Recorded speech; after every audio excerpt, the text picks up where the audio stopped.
The Trump administration is undergoing its first major cabinet shakeup, with National Security Advisor Mike Waltz ousted from his post. Waltz has faced calls to resign after he accidentally invited a journalist to a group chat which discussed sensitive military operations on the private messaging app Signal. But President Donald Trump says he will now nominate Waltz as U.S. ambassador to the United Nations. Secretary of State Marco Rubio will take on the role of interim national security advisor. And for more on this, I'm joined now by Ethan Bearman. He is an attorney and political commentator in Los Angeles. Ethan, this seems like a pretty big twist. First, the announcement that Mike Waltz was basically fired, then Trump nominates him as UN ambassador. Is this a demotion? What's the strategy here? It's very interesting in that he waited till after the 100-day mark of his second term to do this, because I believe Mike Waltz was set to go shortly after Signalgate happened back in March with the launch of the United States Operation Rough Rider attacking the Houthis. But what it is this is a demotion, and it's a really surprising one with a couple of different factors involved. First off, I think this speaks very much to how the Trump administration views the United Nations by removing Mike Waltz because he was sharing highly sensitive U.S. military information on a commercially available application, not on secured private networks of the U.S. governments. He needed to go on that basis. And to send him to the United Nations, I think, tells the story that, as we already know about President Trump, he doesn't think much of the UN. And I think this is one very clear way of showing that to the world, that if he's disgraced and sent away from the NSA, then to the United Nations, that's not a good indication. I think that there is a lot to be said there. And there was an opening because Representative Elise Stefanik was originally nominated to the UN, but they couldn't let her go because of how tight the margin is for the Republicans in the House of Representatives. So you're saying this is kind of an insult to the UN. This is, in your view, Trump not sending his best to the UN. Yeah, I think so, because in normal circumstances, of which I know doesn't apply often to the Trump administration, you would send someone who you consider to be your best diplomat or one of the top diplomats in your administration to the United Nations, which usually is considered to be a very important role.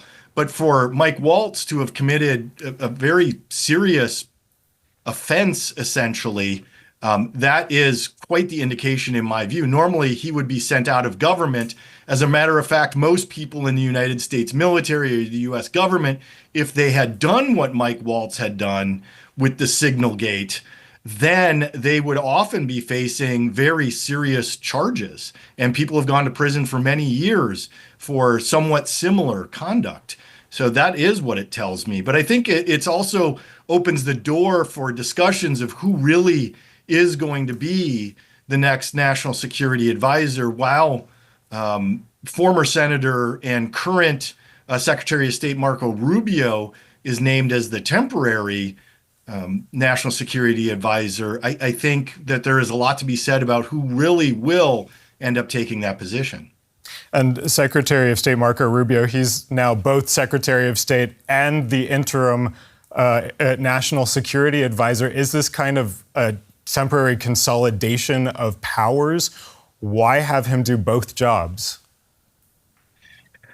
You know, I think that that's a very interesting question because, first off, regardless of anybody's political beliefs of Secretary Rubio, he has had top secret clearance for a long time.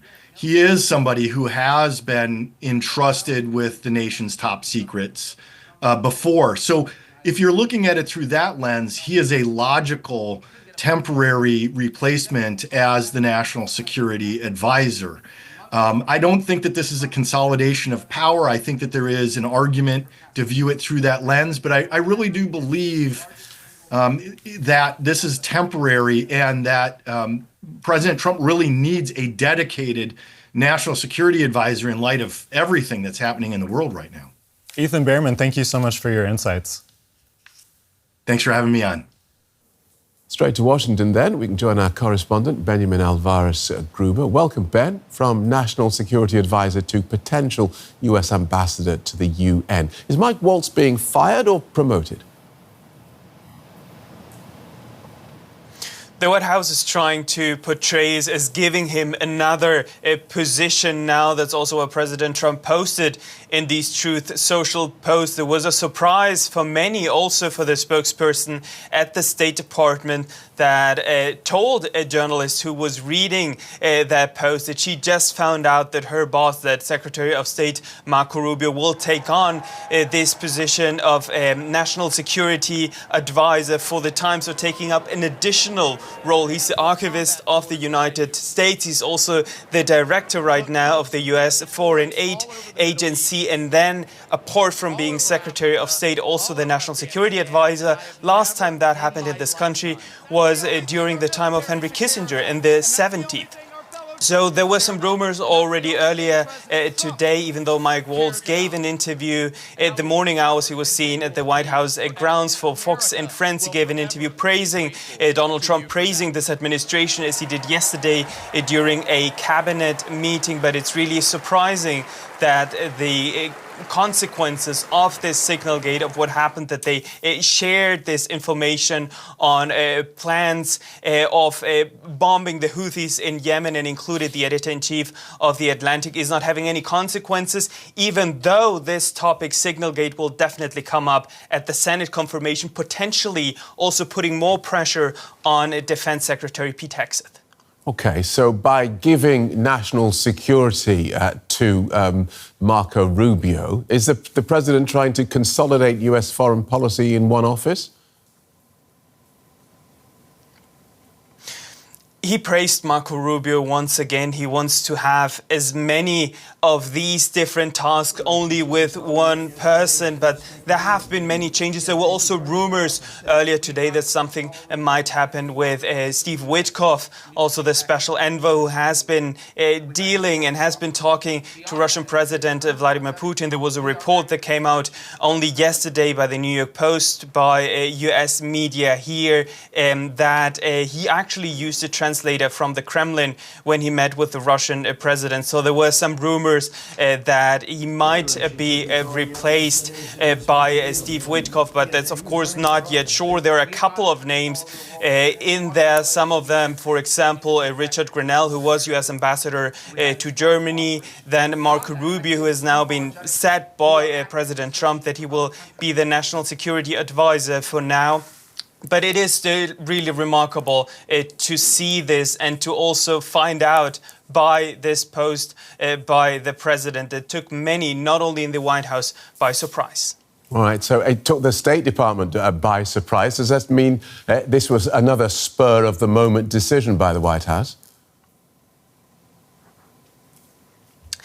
President Trump was at an event earlier today at the Rose Garden that I also attended. At the end of it, National Prayer Day, there were some journalists shouting if he could confirm that Mike Waltz is no longer the National Security Advisor. I also saw Caroline Levitt, the spokesperson, leaving earlier with the Chief of Communication, Stephen Chung, leaving the Rose Garden, probably also to avoid kind of talking to journalists or having this gaggle with journalists needing to confirm those reports. But it's really possible that it was actually his idea, that he spoke to Secretary of State Marco Rubio, said that he can take on an additional role to the roles that he already have, and for the White House to have this wish to have many of these different tasks combined with one person, that is Marco Rubio, that also has been experiencing, or that we have seen, a quite interesting shift from the policies that he defended when he was a senator and the policies that he's defending and now that he's the Secretary of State of this administration. So where does this reshuffle leave US foreign policy? For many, definitely asking themselves who will be the person to talk to if they want to talk with the national security team. Should they reach out to the State Department if they want to talk to them? when it comes to negotiations with the United States, and that's something that many countries have been struggling, it's quite hard to know who's the person in charge and if that person actually has this direct connection, this direct link to President Trump, or at the end it will be his final call. So when we look at negotiations on Ukraine, Russia, when we look at negotiations with Iran on the Iran nuclear program, there have been many US officials meeting with these countries and meeting with mediators also. But it's quite hard for them to know who exactly the person will be. But we can expect, as I said already, that during the confirmation, because Mike Waltz needs to be confirmed as the next US ambassador to the United Nations, this topic of Signalgate will come up once again. And what's quite interesting, there was a picture that was taken yesterday during this cabinet meeting showing Mike Waltz speaking to other senior officials in the Trump administration via Signal. So there might be something else there. It was not just the first chat. Remember, there was a second Signal chat too, where Defense Secretary Pete Hegseth had his brother and also his wife in there sharing classified information. So this is only one step and one decision by the Trump administration. But we can imagine that this will still unfold, with critics saying if Mike Waltz is actually the right person to represent the United States in New York at the United Nations. Thanks, Ben. DW Washington correspondent Bearman Alvarez Gruber.